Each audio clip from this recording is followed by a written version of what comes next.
바울과 디모데의 케노시스. 시작. 바울과 디모데의 케노시스. 네.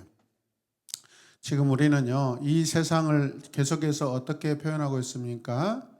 어그러지고 거스르는 세대. 같이 고백합니다. 시작. 어그러지고 거스르는 세대. 세상은 어떻다? 네, 그렇습니다. 바울은 어그러지고 거스르는 세대 가운데 케노시스로 만들어지는 공동체를 기뻐하고 있습니다. 찬란하게 빛나는 교회로 인해 바울은 기뻐하고 또 기뻐합니다. 바울과 함께 기뻐하며 그의 기쁨이 되었던 무리 중에는 디모데와 에바브로디도라는 사람이 있었습니다. 빌립보서 2장 후반부에서 바울이 이 두 사람에 대해서 이야기하는데요. 바울은 이 두 사람과 세상과는 다른 종류의 관계를 누리고 있다고 고백하고 있습니다. 이들의 관계는 어그러지고 거스리는 세상 가운데서 흠이 없고 순전한 관계입니다. 케노시스에 기초한 관계가 그래서 우리는 무엇인지 볼 수 있습니다, 여러분. 성경 안에는 이 케노시스가 무엇인지, 케노시스로 관계하는 그 인간관계들, 하나님과 관계들을 많이 볼 수 있습니다. 그것을 잘 여러분들이 캐치하시길 바랍니다. 디모데와 에바브로디도에 관한 바울의 고백을 통해서 그들의 케노시스를 알아보기 원합니다. 자기 부인과 케노시스에 의한 하나님 안에서의 관계가 세상과는 어떻게 다른지 성경이 말씀하고 있습니다. 우리 안에도 바울과 디모데, 바울과 에바브로디도 같은 관계가 만들어지길 기대합니다. 첫 번째, 자녀됨의 축복, 아버지됨의 기쁨이 있다는 것입니다. 함께 읽을까요? 자녀됨의 축복, 아버지됨의 기쁨. 아멘. 자, 디모데는 바울에게 아주 스페셜리스트입니다. 특별한 사람이었습니다.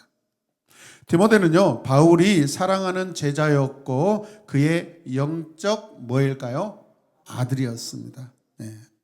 반대로 바울도 디모데에게 특별한 사람이었습니다. 바울은 그의 스승이었고 영적 아버지였습니다. 할렐루야. 예. 자, 이 관계는 모든 크리스찬이 하나님 안에서 반드시 가져야 할 중요한 관계의 모델입니다. 바로 영적인 아버지와 자녀의 관계입니다. 그렇다면 나에게는 영적인 아버지가 있는가라는 것이죠.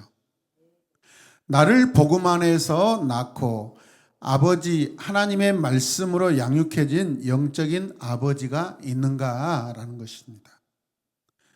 여러분, 나에게 영적인 자녀가 혹시 있습니까? 영적인 아버지도 있는가 질문해 봐야 되고, 나에게 영적인 제자나 자녀가 있는가 여러분 살펴보아야 됩니다. 복음 안에서 나 기도와 말씀으로 양육한 영적 자녀가 있냐 이 말이죠. 하나님께서는 우리도 바울과 디모데처럼 예수 안에서 아버지와 자녀의 관계를 누리길 원하십니다. 그것은 어그러지고 거스리는 세상에서는 볼 수 없는 관계이죠. 믿습니까? 순전한 관계입니다. 케노시스 관계입니다. 그리고 카이로스 관계입니다. 오직 이 케노시스의 관문을, 이 게이트를 통과해야만 얻어지는 관계인 줄로 믿습니다. 주의 십자가의 보혈에 통해서 십자가의 그 문에 통과하면서 저와 여러분들이 그 보혈을 촉촉히 여러분 충분히 젖어야만 구원의 선물이 주어진 줄로 믿습니다. 자, 그러나 슬프게도 오늘날 너무나 많은 크리스천이 영적인 고아 상태로 있다는 것입니다. 어떤 관계로 있다고요? 영적인 고아. 자신을 낳아주고 양육해준 영적인 아버지가 없다는 것입니다. 그 결과 고아처럼 다듬어지지 않는 내면과 거친 인격으로 좌충우돌하며 고생합니다. 아버지가 없을 뿐만 아니라 여러분 잉태도 없습니다. 잉태가 없으니까 낳을 자녀가 있어요? 없어요? 없습니다. 이로 인해 마땅히 누려야 할 관계의 축복을 여러분 상실하고 여러분 누리지 못하고 있는 것입니다. 부모에게 가장 큰 기쁨은 무엇일까요? 자녀입니다. 자녀에게 가장 큰 축복은 부모입니다. 부모가 복되지 않으면 자녀도 복될 수가 없습니다. 이게 일반적인 상황이고 영적인 관계 안에서도 보편적으로 나타납니다. 그런데 하나님은 우리를 불쌍히 여기셔서 우리 부모가 부족하더라도 우리를 복되게 하신 특별한 은혜를 우리에게 베푸신 줄로 믿습니다. 그렇다고 여러분 이 자리에 앉아 계시는 여러분 부모와 자녀 관계가 소홀해서는 안 됩니다. 육적으로만이 아니라 영적으로도 그렇다라는 것입니다. 바울과 같은 영적인 부모가 있다라는 것은 이 땅에서 누릴 수 있는 가장 큰 축복입니다. 디모데와 같은 영적인 자녀가 있다는 것은 이 땅에서 누릴 수 있는 가장 기쁨입니다. 자녀는 부모에게 기쁨이고 여러분 부모는 자녀에게 축복입니다. 할렐루야. 자녀 되면은 축복이 있고 아버지 되면은 기쁨이 있습니다. 같이 읽어요. 시작. 자녀 되면은 축복이 있고 아버지 되면은 기쁨이 있습니다. 아멘. 아멘. 아멘. 누군가의 영적인 아버지가 될 때 기쁨이 있습니다. 누군가의 영적 자녀가 될 때 축복이 있습니다. 든든합니다, 여러분. 안정감을 느낍니다, 여러분. 마치 그것이 여러분 창세기 1장에 그 아담과 하와와 하나님과의 그 에덴 동산에서 관계, 샬롬의 관계입니다. 다 열려 있습니다. 막힌 것이 없습니다, 여러분. 빌립보서 2장 후반부 말씀은 디모데가 바울에게 어떤 존재였는지를 이야기하고 있습니다. 잘 들으셔야 됩니다. 이를 통해 우리는 영적 자녀됨이 어떤 것인지 우리는 볼 수 있습니다. 내가 영적 자녀가 되는 축복을 누리기 원한다면 우리는요 디모데 같이 행해야 돼요. 디모데 같이. 바울이란 사람이 성격이 얼마나 여러분 까탈스러운지 아십니까? 보통 의로운 사람이 아닙니다. 보통 정의로 불타있는 사람이 아닙니다. 웬만해가지고는 바울의 마음에 들지 않습니다. 그런데 바울에게 디모데가 영적 자녀가 됐다라는 것은 여러분 그냥 막무가내 사랑했다라는 뜻이 아니라 디모데도 바울에게 관계 안에서 충분히 존경하고 사랑하고 여러분 순종했다라는 그러한 의미를 포함하고 있습니다. 그래서 디모데는 영적인 자녀가 그의 영적인 아버지를 어떻게 따라야 하는지를 보여주는 롤 모델입니다. 디모데가 바울을 대하듯이 하나님께서 여러분 자기 위에 세우신 리더를 대해야 한다는 것입니다. 여러분 그럴 때 하늘의 축복이 있는 줄로 믿습니다. 두 번째, 디모데의 케노시스예요. 그러면 디모데가 어떻게 이렇게 바울에게 사랑받는 자녀가 되었냐 이 말이죠. 그 이유가 뭐예요? 디모데의 케노시스가 있었기 때문에 그렇습니다. 빌립보서 2장에서 바울은 디모데를 네 가지로 표현하고 있습니다. 자, 함께 읽겠습니다. 내가 디모데를 속히 너에게 보내기를 주 안에서 바람은 너희의 사정을 알므로 안위를 받으려 함이니 이는 뜻을 같이하여 너희 사정을 진실이 생각할 자가 이밖에 내게 없음이라. 보십시오. 여러분 바울이 디모데를 어떻게 보내요? 엄청 파스트 보냅니다. 굉장히 빨리 보냅니다. 급한 일이 있다는 것입니다. 급한 일에 빨리 보낼 수 있는 사람이 얼마나 신실한 사람이겠어요. 믿으시면 아멘. 네. 가장 긴급한 상황에서 목사님이 집사님 지금 이런 일이 벌어졌는데 집사님이 빨리 다녀오셔야 되겠습니다. 그 사람은요 목사님이 적어도 가장 신뢰하는 사람이라는 거예요, 여러분. 첫 번째 함께 읽겠습니다. 디모데는 안심하고 대신 보낼 수 있는 사람이다. 믿습니까? 크게 아멘 합시다. 우리 학생들 크게 읽어요. 시작. 디모데는 안심하고 대신 보낼 수 있는 사람이다. 아멘. 두 번째 함께 읽겠습니다. 디모데는 자기 일이 아니라 예수의 일을 먼저 구하는 사람이다. 아멘. 그렇죠.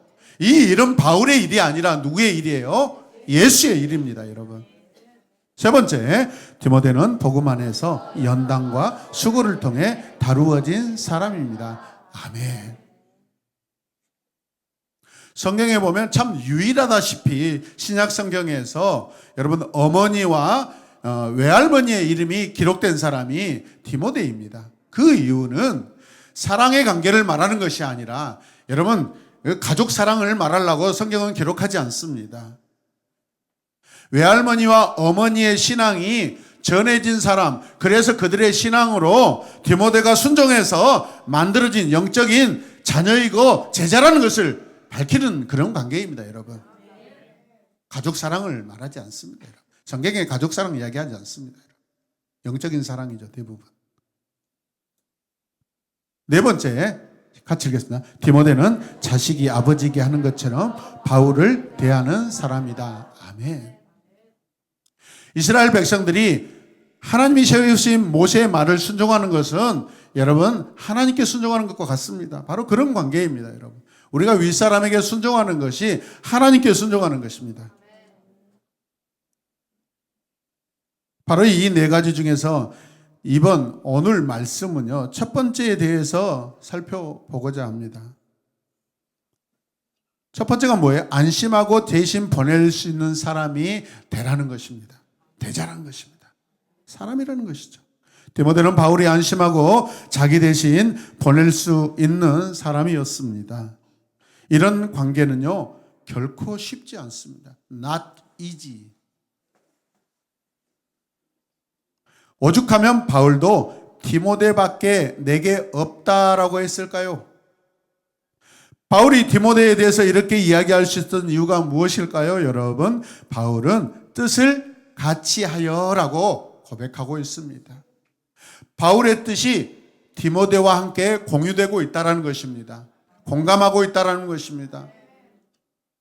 그 뜻은 뭐예요? 예수 그리스도의 마음이고 뜻이고 복음 사역입니다.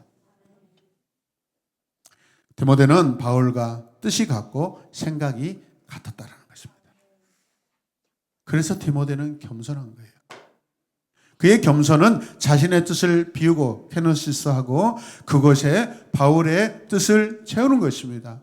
자기가 보았을 때 바울은 적어도 누구보다도 예수님을 사랑하고 하나님을 사랑하고 주님의 뜻에 순종하고 있는 사람이기 때문에 지금 그렇게 순종하는 것이죠, 여러분. 그래서 여러분 자기 안에 여러분 바울을 다 채우고 있습니다. 그는 하나님께서 바울을 통해 일하시는 것을 여러분 보았습니다. 그 바울을 자신의 리더로 세우신 것을 알고 있어요, 여러분. 알고 있습니다. 사실 하나님께서 누군가를 통해 일하시는 것을 보고 알아도 자신을 비우고 그 사람을 통해 일하시는 하나님의 뜻으로 나를 채우는 것은 결코 쉬운 일이 아니에요. 특히 교회 안에서, 특히 이 시대, 인본주의가 여러분 판을 치는 이 땅 가운데, 이 시대 가운데 목사님을 나의 스승으로 인정하는 사람이 얼마나 있겠어요, 여러분. 저는 특별히 교회에서 여러분들에게 저를 존경하라고 말하지 않습니다. 그 존경이 저는 예수님께 가고 하나님께 가기를 원합니다. 차라리 바울에게 가기를 원합니다. 아멘입니까? 그렇다고 저를 무시하라는 것은 아닙니다. 저에게도 약점이 많습니다. 그러나 저에게도 강점이 있습니다, 여러분. 하나님의 일에 대해서 물불을 가리지 않고 두려워하지 않고 하나님의 일을 하면 돈을 아끼지 않고 빚을 지더라도 사역을 위해서 때려붓는 그런 여러분 아무것도 따지지 않고 계산하지 않고 하는 여러분들이 되시길 바랍니다. 돈 하지 마시길 바랍니다. 돈의 노예가 됩니다. 이번 정부도 무너지는 이유는 돈입니다, 여러분. 돈이에요. 돈. 가장 큰 게 돈입니다. 인간이 가장 빨리 무너지는 것이 돈입니다, 여러분. 인간이 확실히 무너지는 것이 돈입니다, 여러분. 믿으시면 아멘. 돈 조심하셔야 됩니다.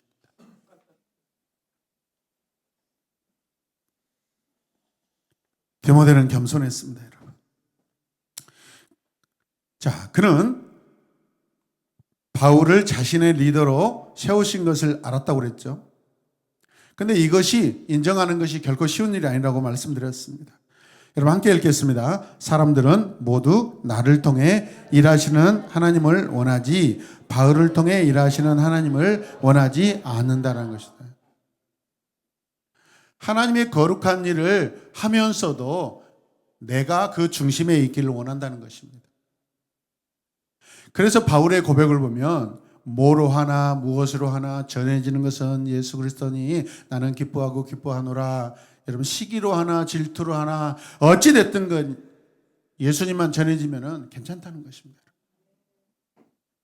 바울이 감옥에 갇혀 있는데 사람들이 바울이 없는 틈을 타서 나도 바울과 같이 사람들에게 인정받고 싶어서 예수를 전하기 시작합니다. 여러분.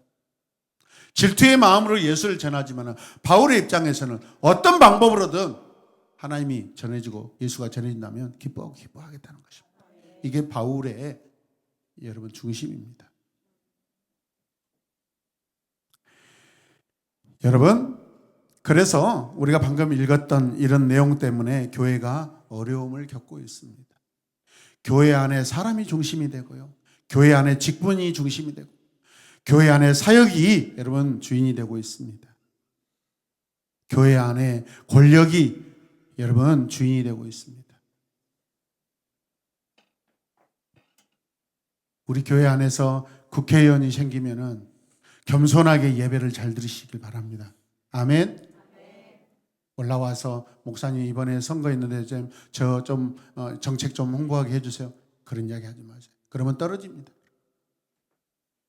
앉아서 겸손하게 말씀 듣고 예배 드리고 기도하고 눈물로 하나님의 뜻을 구하는 장차 국회의원들 되시길 바랍니다.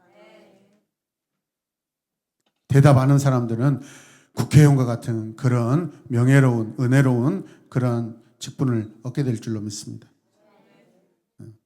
이렇게 두 번 이야기해도 깨달지 못하는 분들이 있어요. 우리 학생들.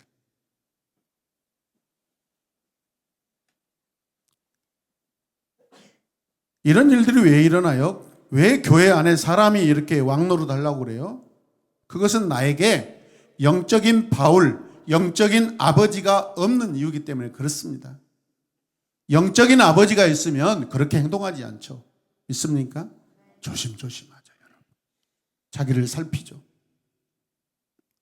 바울의 뜻으로만 움직이려는 거라면 나는 뭐지라고 그렇게 반문할 수도 있습니다, 여러분. 바로 이런 생각. 하나님의 일을 해도 내가 하고 싶고 계시를 받아도 내가 받고 싶은 것이 인간입니다. 누구보다도 내가 기도 더 많이 하고 싶고 내가 더 치유 연사가 많고 싶고 내가 더 방언으로 더 막 멋지게 기도하고 싶고 이게 인간의 모습입니다. 이게 인간의 자아입니다. 믿으십니까? 그러므로 우리는 어떻게 해야 됩니까? 동등한 사람 앞에서 자기 부인이 있어야 한다는 것입니다. 함께 읽겠습니다. 동등한 사람 앞에서의 자기 부인. 자, 그런데 디모데를 보십시오. 놀랍습니다. 예수께서 근본 하나님의 본체이시나 동등됨을 취할 것으로 여기지 아니하시고 여기지 아니하시고 그렇게 하였던 것처럼 지금 디모데는 자기를 비우고 스승 바울을 높이고 있습니다. 아멘. 그냥 인간적인 바울이 아니죠. 예수 그리스도로 충만한 여러분 영적 아버지입니다. 할렐루야. 디모데도 스스로 하나님의 계시를 받아 디모데의 사역을 할 수 있는 권리와 능력이 있었음에도 불구하고 그것을 취할 것으로 여기지 아니하고 자신을 비우고 있습니다. 바로 그것이 케노시스입니다. 디모데의 케노시스. 신학적으로 볼 때 모든 성도는 우리는 뭐라고 그러죠? 제사장, 만인 제사장이라고 그럽니다. 누구나 하나님 앞에 나아갈 수 있습니다. 바울만 특별한 하나님의 사람이 아니며 디모데에게도 동등한 자격과 권리가 있습니다. 사도만 더 특별한 하나님의 사람이 아니듯이 오늘날 목사만 특별한 하나님의 사람도 아닙니다. 믿으십니까? 만인이 모든 성도가 하나님 앞에 동등한 여러분 거룩하고 신실한 제사장이어야 됩니다. 그러므로 모든 성도는 목회자와 같이 여러분 사역해야 합니다. 목회자의 마음으로 사역해야 합니다. 할렐루야. 그렇게 될 때 우리 공동체는 더 성숙될 줄로 믿습니다. 자, 그러나 이 신학보다 더 중요한 것은 예수의 마음입니다. 그것이 겸손입니다. 그 권리를 취하지 않는 것이죠. 스스로 자신을 비워 종의 형체를 갖는 것입니다. 디모데는 바울 앞에서 마치 예수님이 취하셨던 것처럼 종의 형체를 취하고 있습니다. 함께 읽겠습니다. 디모데는 내 인생은 그저 바울의 종으로 취급되어도 오케이. 자, 다시 시작. 디모데는 내 인생은 그저 바울의 종으로 취급돼도 오케이. 위대한 사도 디모데. 뭐 이런 평가가 없어도 오케이. 할렐루야. 왜냐하면 디모데의 소원은 하나님의 나라가 세워지는 것이지, 디모데 자신의 이름을 높임을 받는 것이 아니기 때문에 그렇습니다. 이것이 디모데의 마음입니다. 이것이 디모데의 케노시스입니다. 그리고 바로 이것이 예수님의 마음이기도 합니다. 할렐루야. 근본 하나님의 본체시나 동등됨을 취할 것을 여기지 아니하시고 오히려 자기를 비워 종의 형체를 가지셨던 예수님의 마음이죠. 종은 주인의 이름과 주인의 집을 위해 일하지 자기의 이름과 뜻을 주장하지 않습니다. 이게 여러분 신실한 종이고 합당한 종입니다. 그저 주인의 종으로 만족합니다. 디모데가 바로 그랬습니다. 예수께서 동등한 존재였던 이 하나님 앞에서 자신을 비우셨듯이 디모데 역시 여러분 동등한 존재였던 바울이라는 한 인간 앞에서 자신을 비우고 있습니다. 보십시오. 바울이 디모데야 빨리 가야 된다니까. 빨리 가요 안 가요? 벼락같이 달려갑니다.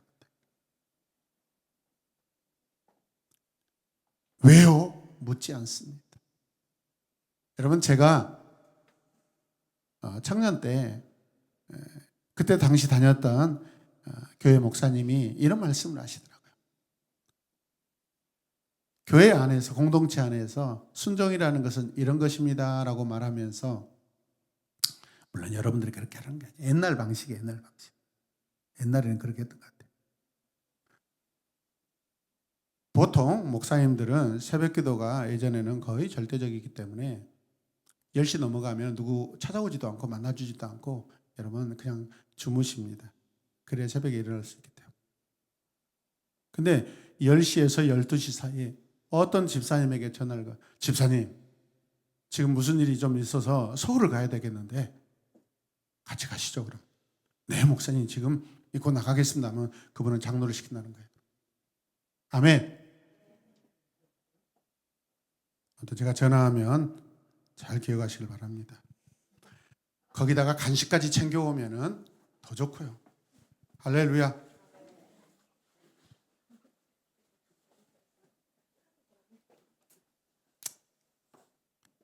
사람이 하나님 앞에서 자신을 비우고 뜻을 꺾는 것은 어찌 보면 당연한 것입니다.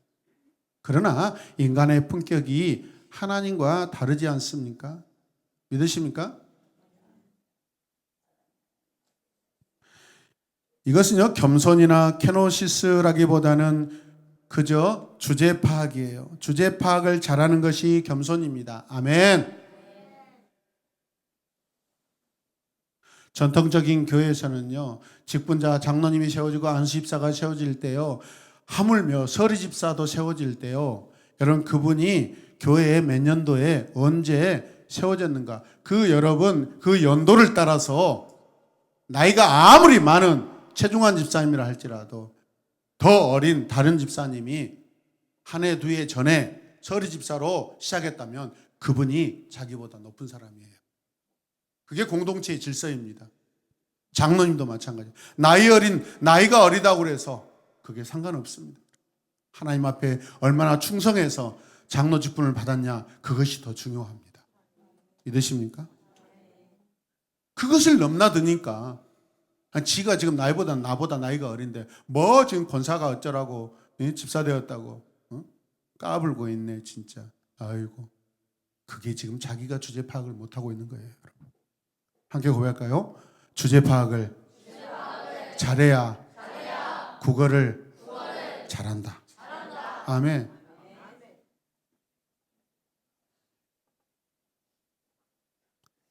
하나님이신데 동등됨을 취하고 말고 할 것 없습니다. 하나님이라면 그냥 적어도 인간은 그래도 알 겁니다. 그런데 인간 앞에서는 쉽지 않아요. 하나님과 사람을 비교할 수 있겠습니까? 그런데 그것도 못한 사람도 있죠, 여러분. 그렇기 때문에 진짜 케노시스, 동등됨을 취할 것으로 여기지 않는 자기 부인은 하나님 앞이 아닌 동등한 존재, 같은 사람 앞에서 자신을 비우는 것입니다. 여러분, 하나님을 만난 사람의 특징이 무엇인 줄 아십니까? 같은 사람끼리도요, 겸손하고 더 밑에 낮아지려고 언더스탠드합니다. 그 아래에 서는 것입니다. 네, 집사님, 늘 겸손해요. 집사님 먼저 있으면 말씀하십니다.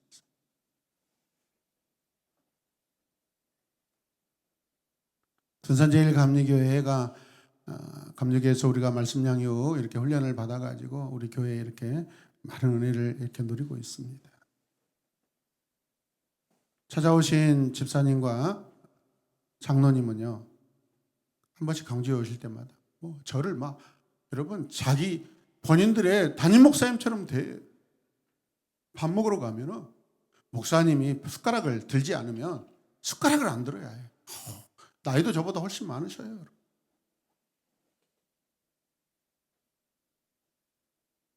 관계로 보면, 태도를 보면 그분들은 잘 될 수밖에 없어요, 여러분.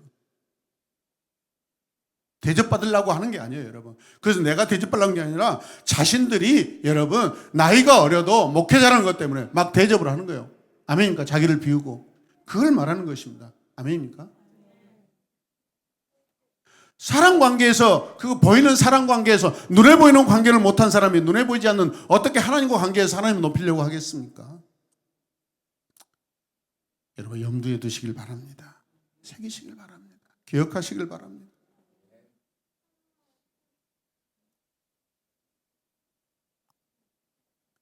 사람들이 흔히 저지르는 실수가 있습니다. 내가 하나님께는 순종하겠지만은 인간인 저 팀장님에게는 순종할 필요가 없다. 저나 나나 똑같이 모든 동등한 하나님의 백성인데 그때는 신학적으로 막 풀이를 합니다. 우리에게 지금 신학을 요구하는 것이 아니라 신앙의 관계, 여러분 탁월한 관계를 우리는 취득해야 될 줄로 믿습니다. 여러분 정말 그렇게 해야 할까요? 예수님은 어떻게 하셨어요? 예수님께서는 하나님이시지만 그 동등됨을 취하지 아니하시고 자신을 비우지 않으셨습니까? 예수님께서 이 땅에 오셔서 여러 가지 기사와 이적을 베푸실 때 자기를 자랑하려고 한 적이 없습니다. 하나님의 아들을 나타내기 위해 하셨고 여러분 배고픈 백성들을 위해서 하셨습니다. 믿으십니까? 동등됨을 취하지 않는 것이 케노시스입니다. 사람 앞에서 나는 어떻습니까? 오늘 나는 어떻습니까? 이것이 케노시스의 본질이에요. 성도는 홀로 있어도 어떻게 하라겠죠?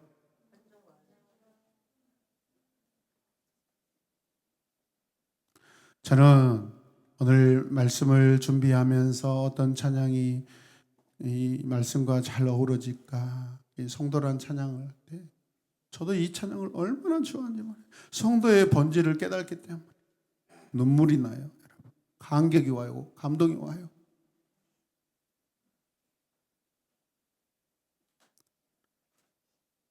케노시스는요 하나님 앞에서 시작되지만은 그 진짜 깊이와 능력은 동등됨을 취하지 않는, 즉 사람 앞에서의 겸손으로 나타나야 해요. 우리의 하나님과의 신앙, 하나님을 향한 신앙은요, 여러분 우리의 인간관계 안에서 나타나야 돼요. 공동체 안에서 나타나야 돼요. 디모데의 특별함은 사람인 바울 앞에서, 그것도 늙고 병들어 은퇴를 앞둔 이 바울 앞에서 자신을 비우고 있습니다. 바울의 뜻으로 자신을 뜻을 채우고 있습니다. 바울의 종이 되기를 선택합니다. 바울의 시대는 끝났고 이제는 내 시대야 라고 그렇게 말하지 않습니다. 아멘. 그 다음에 영적 아버지 앞에서 우리는 케노시스 해야 한다는 것입니다. 함께 읽을까요? 영적 아버지 앞에서의 케노시스. 아무 앞에서나 자신을 비우는 것이 케노시스는 아닙니다, 여러분. 누군지는 모르지만 아무 사람의 뜻으로 자신을 채울 수는 없지 않습니까? 아무 사람의 뜻을 내한테 채울 수는 없지 않습니까? 사람 앞에서의 케노시스에는 적어도 두 가지 조건이 필요합니다. 자, 첫 번째 읽겠습니다. 시작. 그 사람을 통해 하나님이 일하시는 것이 확실하다면, 아멘. 두 번째, 그가 자신의 영적인 아버지 즉 하나님께서 내 위에 두신 질서일 때다. 믿으십니까? 이때 자신을 비우고 그 사람의 뜻으로 내 자신을 채우는 것이 진정한 케노시스입니다.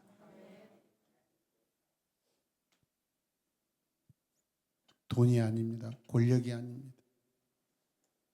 명예가 아닙니다.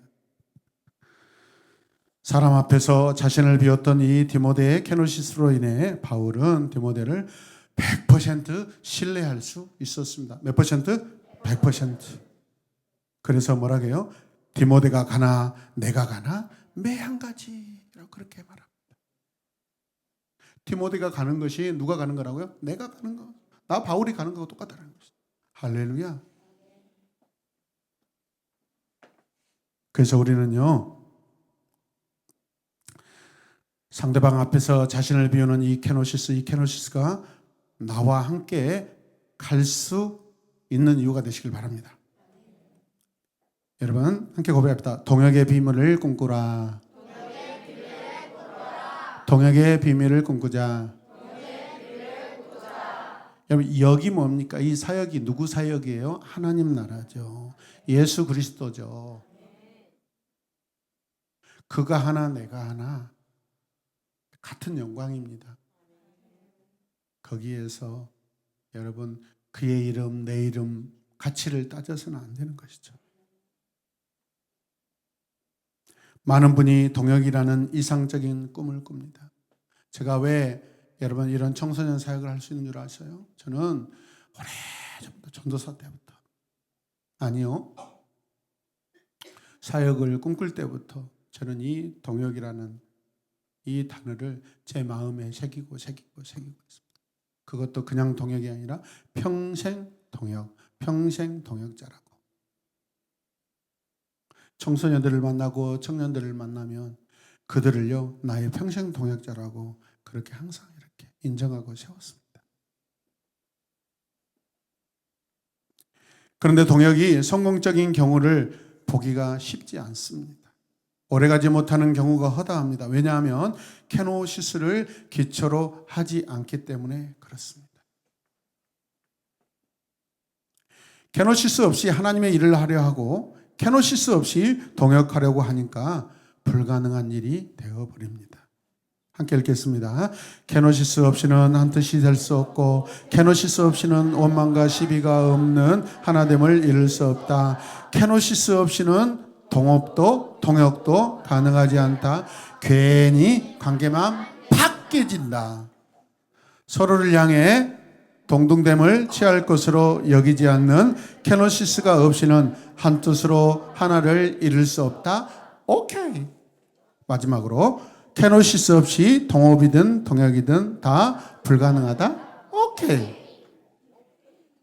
또 다 잊어버리고 오케이만 기억하지 말아요. 디모데가 자신의 뜻을 꺾고 바울의 뜻을 취했을 때 비로소 세상과는 다른 교회의 영광이 드러나게 되었습니다. 오늘날 교회 역시 그럴 것입니다.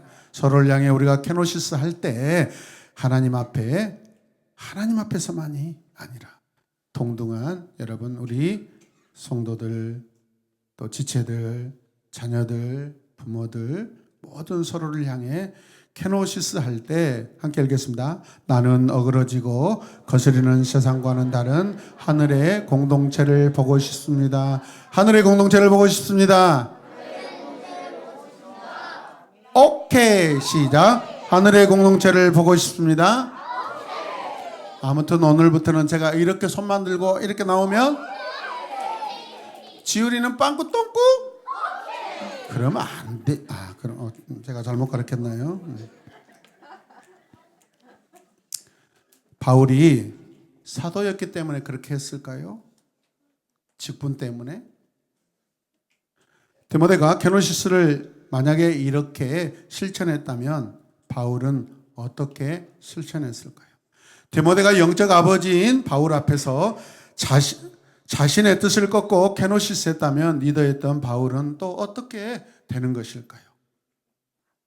여러분, 성도들이 담임 목사 앞에서 자신의 뜻을 꺾고 케노시스 했다면 담임 목사는 어떻게 되는 걸까요? 순종한 디모데의 케노시스에 관해 우리가 묵상하다 보면 이런 질문을 던지게 됩니다. 함께 읽겠습니다. 바울에게는 그 앞에서 자신의 뜻을 꺾을 인간 리더가 없지 않았나? 그러면 바울은 자기 마음대로라도 된단 말인가? 아니죠. 중요한 질문입니다. 어떤 이들은 바울이 사도였기 때문에 다른 제자들과 달랐다고 말합니다. 바울이 똑똑했기 때문에 감히 그에게 도전장을 낼 수 없지 않았는가라고 말할 수도 있습니다. 바울의 신분이 로마의 시민권을 가지고 있었기 때문에 함부로 하지 못했지 않았나 그렇게 말할 수도 있습니다. 그런데 바울은 방금 말한 이 모든 것들을 다 오물로 똥으로 여겼습니다. 그것 때문이 아니었습니다. 하나님께서 세우신 사도적 리더들이 있는데 이들은 다른 인간 리더 앞에서 케노시스 할 필요 없이 사도적 리더에게 주어지는 하나님의 뜻을 행할 수 있다고 그렇게 말하는데 그것은 오해죠. 하나님의 뜻이 직접 부어지는 사도적인 리더들이 있고 이 사도들에게 주어진 뜻을 중심으로 사람들이 자신의 뜻을 꺾고 한 뜻을 이루어감으로써 사도 중심의 공동체가 이루어질 수 있다라는 것입니다. 어렵죠. 오늘날 여러 종류의 사도적 리더십을 성경적이라고 주장합니다. 담임 목사의 강력한 리더십을 중심으로 성도들의 자기 부인과 순종을 강조한 분들이 있습니다. 저도 여기에 포함될 수 있습니다. 분위기로는. 근데 제 마음은 절대 그렇지 않습니다. 저는 방법이 아니라 목적이 거기에 있습니다. 여러분들을 꺾어서 하나님께 순종시키려고 하는 그런 방법을 선택하는 자가 아니라 여러분들 자신을 꺾어서 하나님께 순종하는 자가 되는 목적을 저는 더 중요시 여깁니다. 믿어주세요. 결론부터 이야기하면 적어도 우리나라를 보시면 저는 메가처치, 메가라는 것은 10,000명을 말하는 겁니다. 메가.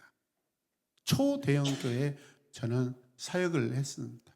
거기에서요, 담임 목사님을 여러분 한 달에 한 번 만나는 것도 불가능합니다. 담임 목사님을 보고 싶다고 찾아가고 싶다고 찾아가지 못합니다. 비서실이 있고요. 비서실 사무실을 통과해야만 담임 목사님실 들어갈 수 있고 비서실에서 허락이 떨어져야만 들어갈 수 있어요. 그 비서실의 담당 목사님이 저와 관계가 안 좋으면 목사님의 뜻이 아니어도 들어갈 수가 없습니다. 그리고 건너편 방에는 목사님의 장모님과 교회의 초기부터 교회에 헌신했던 권사님들 한 10명이 밤낮 365일 거기서 주무시면서 밥에 먹으면서 목사님을 지킵니다. 기도하면서. 아무나 들어가지 못합니다. 새벽기도 인도할 때 헛소리하고 지각하고 날마다 교육자가 돌아가면서 교육관에서 막 죽으라고 기도 인도를 하는데 여러분 한 500명이 모이는 그 예배당에 앰프는 이만한 걸 갖다 놓습니다. 주야! 그러면 앰프가 쑥 힘이 빠져가지고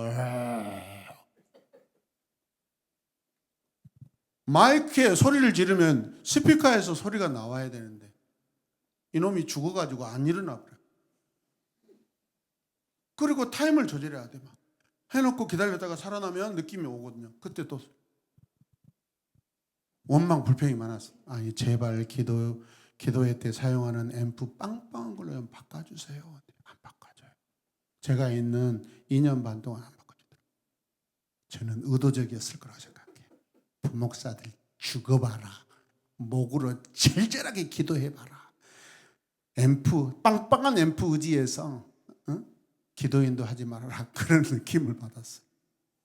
한 번 기도 인도를 하면 한 달 동안 목이 쉬어서 대화가 안 됩니다.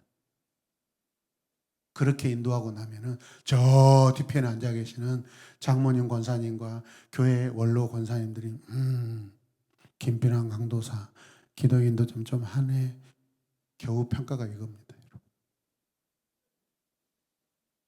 그러면 그분들에게 인정받을 왜 그렇게 그분들이 보고합니다. 담임 목사님한테 날마다 보고 오늘 기도인도 어떤 목사님이 했는데 엉망이다. 딱 평가가 떨어지면 그 목사님은 당분간 교회 부목사로 설교 못합니다.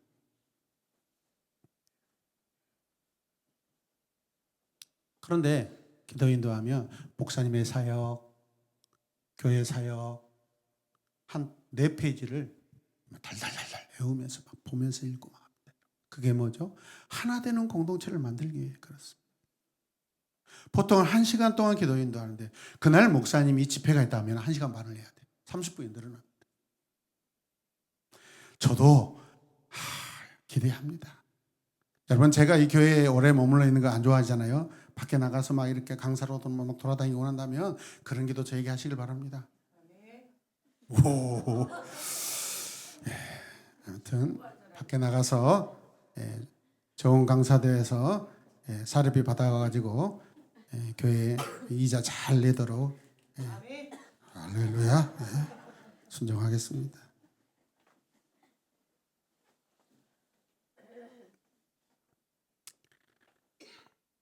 여러분 따라서 누구든지 배부르면 타락한다. 극심한 피박 가운데 있는 상황이라면 사도적 리더십이 필요할 수 있어요. 그게 초대교회의 상황. 배부른 로마 가톨릭이 되었을 때는 타락했습니다. 대한민국 교회가 세계 교회 안에서 탑 10에 무려 3개인가 4개의 교회가 있습니다. 배부른 교회가 되어버렸습니다. 대형 교회를 비판하고자 하는 것이 아닙니다. 상황이 그렇다라는 것입니다.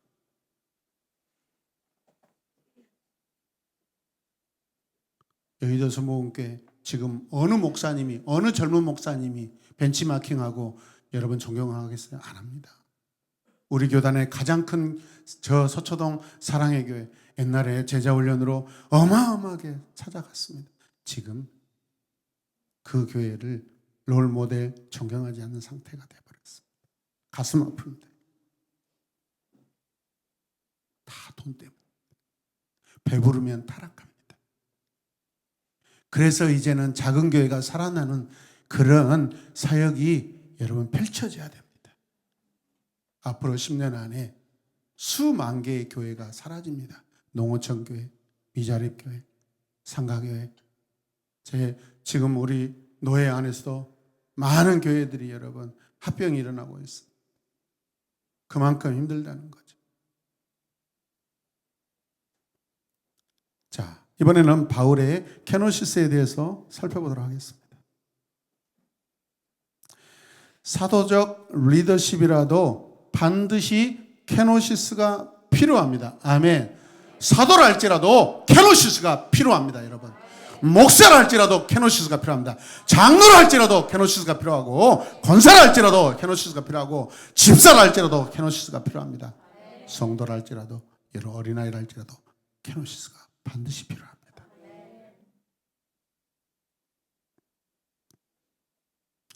디모데가 바울 앞에서 케노시스 했듯이 바울 역시 디모데를 향해 케노시스 했을까요? 안 했을까요?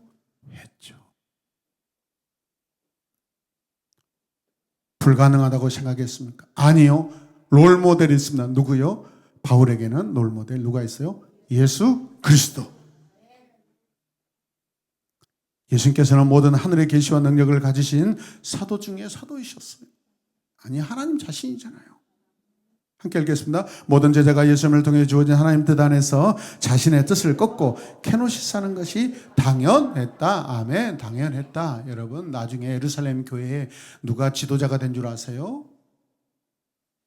야고보와 여러분 베드로가 여러분 묵시적으로는 아니 보기에는 선임 사도들이지만 실상은 누군 줄 아세요? 바울이에요. 베드로도요. 베드로 전후서를 쓸 때요. 바울 사도의 서신서를 참고해서 씁니다. 할례 문제 때문에 여러분 바울이 예루살렘 교회를 방문해 가지고 사도들을 책망해 버립니다. 이방인에게도 주어지지 않는 그 할례의 그 무거움을 왜 사람들에게 주냐고. 구원은 오직 예수 그리스도를 믿음으로 말미암아 주어지는 거라고 선포합니다. 아멘입니까? 이게 영적 케노시스가 있기 때문에 여러분 소리칠 수 있고 주장할 수 있고 가르칠 수 있는 줄 믿으시길 바랍니다.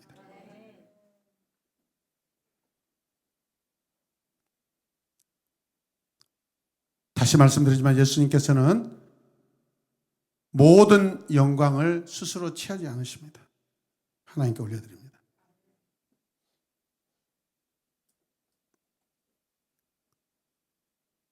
주님 보십시오, 여러분. 혼자 다 해 드시지 않습니다. 제자를 세우십니다. 아닙니까? 때로는 오해합니다. 물론 12제자라는 것은 여러분 성경에 상징적인 의미를 가지고 있습니다. 예수님이라고 20제자, 50제자 세우고 싶지 않았겠습니까? 그 주변에 수많은 무리들, 수많은 사람들이 따라다녔습니다. 결국은 남는 사람은 12명입니다. 하나님의 언약의 약속의 성취로 보여지는 것이죠.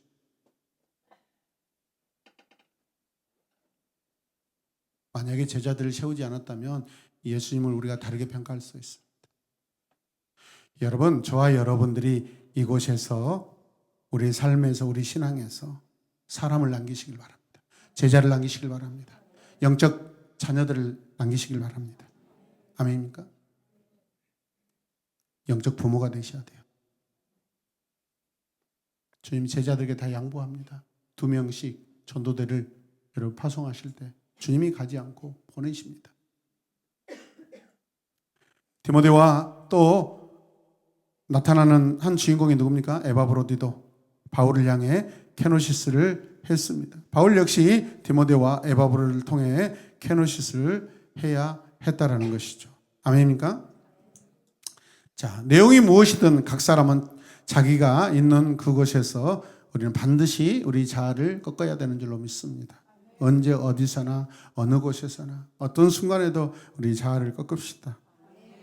평생 꺾어야 됩니다. 평생. 한번 꺾어서 꺾어지는 것이 아닙니다, 여러분. 나는 오늘날 교회에 필요한 케노시스 역시 이렇게 되어야 한다고 생각합니다. 자, 함께 읽겠습니다. 모두가 똑같은 모습의 케노시스는 아닐 수 있다. 부르심의 기능에 따라 드러나는 케노시스의 내용은 다를 수 있다. 아멘. 그러나 자아를 부인하고 하나님으로 채운다는 그 본질에는 다 공통 분모로 다 해야 되는 줄로 믿습니다. 아멘.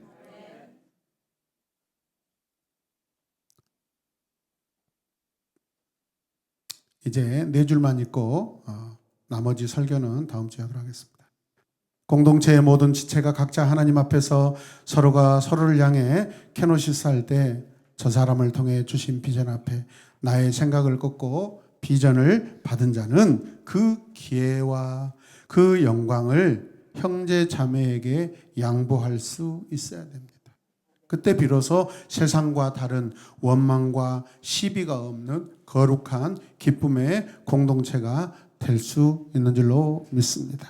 오늘 이 시간 함께 기도하겠습니다. 하나님, 우리 자신을 끊임없이 비우게 하여 주시옵소서. 특별히 하나님, 우리가 열매 거두기 힘든 이 시대에 영적인 열매를 거두는 하나님 복을 받아 누리게 하여 주시옵소서. 이 일에 목숨을 내놓게 하여 주시옵소서. 내 한 목숨, 한 미랄 하나가 땅에 떨어져 죽을 때 수많은 여러분 새싹이 새롭게 얻어지는 줄로 믿습니다. 주님은 한 미랄로 아버지 죽으셔서 이 땅에 그 열매로 저와 여러분들이 우리가 이곳에 있는 줄로 믿습니다. 주님, 내가 죽어지게 하여 주시옵소서. 주님, 영적 아비가 되게 하여 주시옵소서. 영적 자녀가 되게 하여 주시옵소서. 영적 제자가 되게 하여 주시옵소서. 온전한 케노시스를 이루는 우리 모두가 되게 하여 주시옵소서. 사람의 숫자에 하나님 얽매이지 않고 내가 먼저 나 혼자라도 사람들을 인식하지 않고 사람들의 눈치 보지 아니하고 내가 먼저 케노시스하게 하여 주시옵소서. 다 함께 주님의 이름을 부르며 기도하겠습니다. 주여!